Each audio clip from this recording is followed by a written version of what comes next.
Our story begins with a chilling countdown. In exactly 10 years' time, the prosperous Union of Eastern Kingdoms will face an unprecedented catastrophe, a disaster so absolute that it will completely shatter the world. This ruin isn't caused by a natural disaster or a random monster spawn. No, this total annihilation is brought forth by five unstoppable, overpowered villains known as the Five Prime Sins. And when their wrath is finally unleashed, boom! Everything humanity has ever built is instantly reduced to smoke and ash. Entire civilizations, millions of lives, just gone. But our main character knows exactly what's coming because he's actually played this game.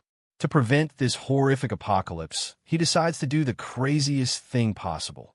He tracks down these future monsters while they're still kids and becomes their official patron, aiming to fix their tragic backstories.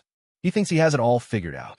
A little bit of love, a safe home, and a proper education should save the world, right? Well, there's just one tiny problem he didn't anticipate. Honestly, he didn't think his plans would get so wildly out of hand. But to understand how he ended up in this bizarre situation, we have to go back to the very beginning. Welcome to episode 1. Before waking up in this world, our protagonist was just an ordinary guy, specifically a miserable corporate drone grinding away through soul-crushing 78-hour work weeks. Just peak exhaustion. But out of nowhere, fate decides to hand him a massive break. He randomly wakes up inside a fantasy world as an incredibly wealthy noble. Now, you might think transmigrating into a rich family is a massive win. And honestly, he thought so too. At first, until he actually opens a book and realizes he has zero idea what the heck it says. Doesn't the Isekai system usually grant you a free language cheat code? Apparently not in this game.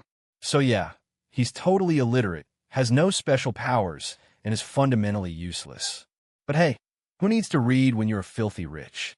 Right on cue, a butler snaps him out of his identity crisis to announce that dinner is served. And oh my god, they mean it. The servants bring out an incredible feast. Mountains of roasted chicken, fresh seafood, exotic dishes, and luxury desserts spanning across a table that looks a mile long.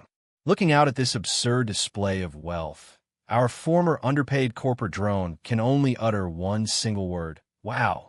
But a guy who just escaped a 78-hour work week doesn't just stop at eating. Finally, after a grueling day of doing absolutely nothing, the luxury doesn't stop. The maids instantly step in, preparing a warm bath so the young master can properly unwind. Honestly, he is losing his mind. He's getting a full-blown spa treatment with maids literally scrubbing his shoulders. He starts thinking to himself, wait, so my entire reality now is just being the son of an incredibly wealthy count, where my only actual responsibilities are eating premium food and sleeping without a single worry. For a guy used to enduring brutal corporate hours, this isn't just a win. This is a certified miracle. He is completely sold on this new life. It's the ultimate paradise. There's just one tiny detail he hasn't quite figured out yet. He still has no idea what specific fantasy world he actually transmigrated into. As he's soaking in pure bliss, the maid casually drops a reminder. Oh, by the way, the other young masters are returning tomorrow, so make sure you get some early sleep tonight. His brain instantly hits a speed bump. Wait, other young masters? As in, I have brothers. The maid looks at him, completely bewildered. Masters Leo and Tonio.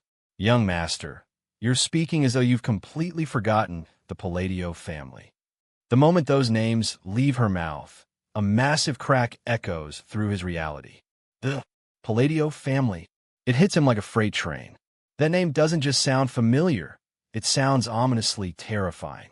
Before he can even process the danger, his brain short-circuits and he sinks straight to the bottom of the tub, leaving the maids screaming in a panic.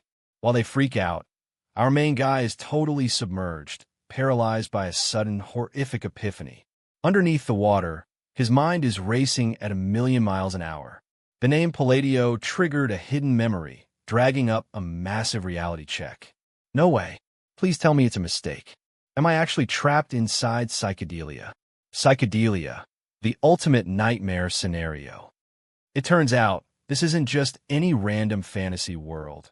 It's an insanely brutal turn-based RPG that he used to grind endlessly back during his corporate days, squeezing out every single second of his precious free time just to survive its unforgiving levels. And here's the worst part. This game has zero chill.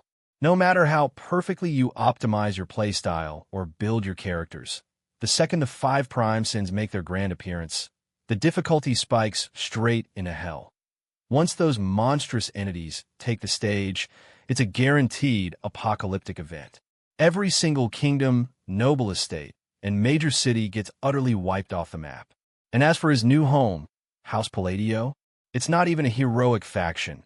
It's literally just a noble house of low-tier thugs destined to be first on the chopping block. And it gets worse. His new family isn't just basic nobility. They are a high-tier criminal syndicate. His oldest brother, Leo Palladio, is the literal king of vice. And the second son, Tonio, he runs the entire narcotics trade. They are a family of pure, unadulterated villains. Our guy is utterly devastated. He realizes his new home belongs to the Asteria Kingdom, the exact first territory completely annihilated when the 5 prime sins wake up. He remembers playing this exact level just to farm easy XP.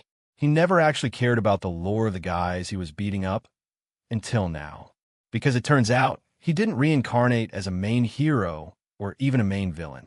He is Alon Palladio, the 3rd son of Count Palladio, a mere forgettable side villain.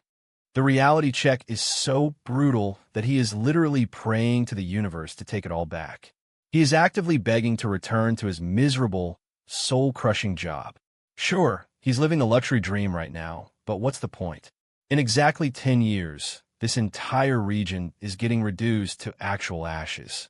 He closes his eyes in pure agony, thinking, man, this feels infinitely worse than that time my corporate salary was delayed for half a year.